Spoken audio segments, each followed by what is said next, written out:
It's the 24th of the 3rd, 2-4, and in F1 news, we got ourselves a startling, stakes-filled suspense for Australian Grand Prix, and I'm here for it. Out of which the biggest story was one Carlos Sainz Jr., as the man from Madrid put on a masterful display, seeking to make believers out of naysayers. And today, the man from Madrid was imperious, no sublime. Indeed, he did everything that he needed to do at the right time. He was fast when he needed to be. He managed tyres towards the end. He was assertive with the team. And most pertinently over the race weekend, he beat his teammate in qualifying. Some chap who's meant to have a speed rating of 10 beat OP in qualifying trim. And that matters, of course, because while some say that in modern day F1, qualifying isn't as important as it used to be, after the fact it was clear that the winning and the losing of this race happened in quali. And today of all days, what should not be lost on us is the travails through which Carlos Sainz Jr. has had to fight, what he's had to overcome. There's the Las Vegas incident, drain hole gate, for which the Spaniard wasn't culpable. An incident outside of Carlos's control. The downside impact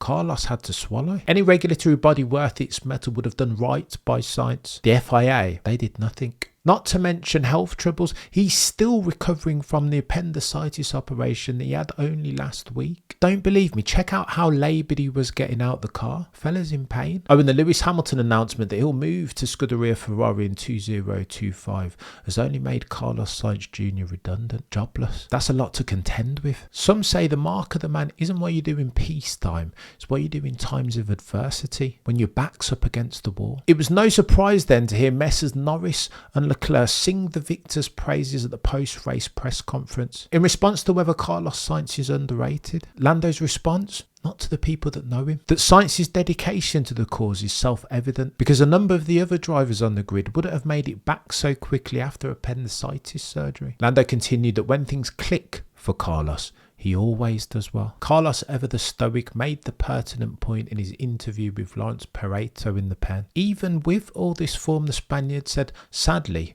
I'm still jobless next year." Not for long you won't be. But there are subplots, of course, to Carlos Sainz's victory. Messrs Leclerc and Piastri post-race cut forlorn figures on the back of team orders telling them both to stand down. And Charles in particular, being the racer that he is, experiencing the pace towards the latter stage of the Grand Prix that he did, deep inside must be thinking that's a lost opportunity. That given the opportunity, those 25 points belong to him and not his teammate. And the dynamic between Sainz and Leclerc, in addition to the head-to-head and how that plays out, is something that F1 fans around the world can dial into. A reason why to watch F1 in 24. For Sainz, however, one of his potential windows of opportunity in that second seat at Red Bull has apparently closed. As one Peter D. Windsor reports, the Checo's already had his contract extended beyond 2024. Here's looking at you, Toto. But the Mexican Minister of Defence's performance was underwhelming at best. The Mexican started in 6th, finished in 5th, despite driving what Messrs Hamilton and Russell both referred to as a rocket ship. By extension, then, Max's performances aren't just the function of Adrian Newey's genius. They can't be. F1 aficionados then scramble to answer the exam question. Would Sainz still have won but for Verstappen's issues? Well, Ted Kravitz says it might have been closer than you think, because notwithstanding Sainz's issues towards the latter stages of the Grand Prix,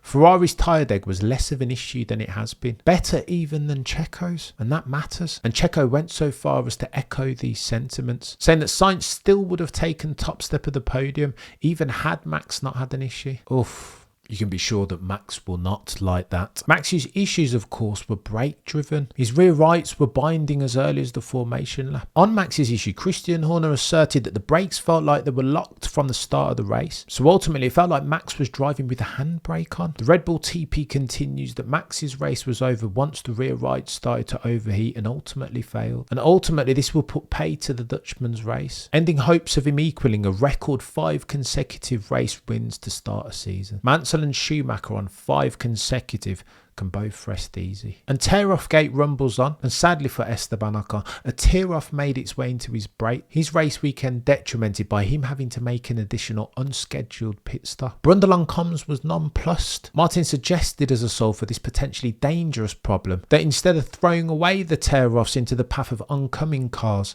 the drivers tuck them away in the cockpit somewhere safe. Seems reasonable, especially since this is a reoccurring problem. What happens when this causes brake failure? Maybe only then the regulatory body will look at this. Ugh, the humanity. And it was another successful race weekend for the Iokomatsu-led Haas F1, with Nico Hülkenberg bagging yet another points finish. In the 3 races this year, Hülkenberg's already had more points finishes than he did the entirety of the 23 season. But Hülkenberg's Australian Grand Prix wasn't all rose petals, because he was accused by one Alex Albon of a dangerous double move in the braking zone. An incident not dissimilar to the biggest talking point of the Grand Prix. And that, of course, is the incident through turns 6 and 7, Fernando Alonso's brake test on one King George Russell. And if we're playing the blame game on this, the community's divided straight down the middle. Some say that when defending against an attacker, that parking on the apex is just a bog standard move, that this is an Alonso go-to. He does it all the time. Most recently to great effect against Checo Perez at Interlagos last year. They say that the responsibility is that of the attackers,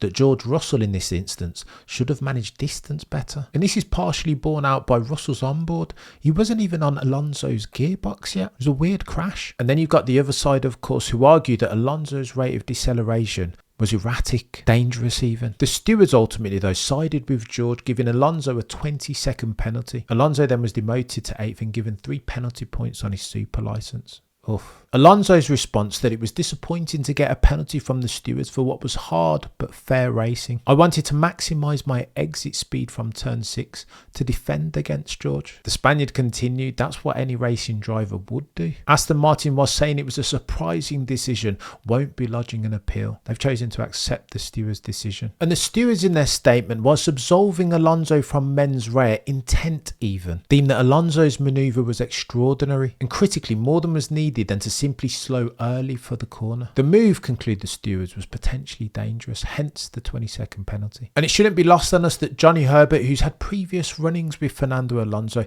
was on the panel for the stewards this weekend. In response to Herbert saying that Alonso should retire, Alonso clapped back, saying that Herbert was only an analyst because he was never a champion. The karmic justice of all this wouldn't have been lost on Johnny Herbert, that he was the steward to mete out Alonso's punishment. Because whilst our Johnny Herbert forgives, he does not forget. The prosecution rests. No further questions, Your Honour.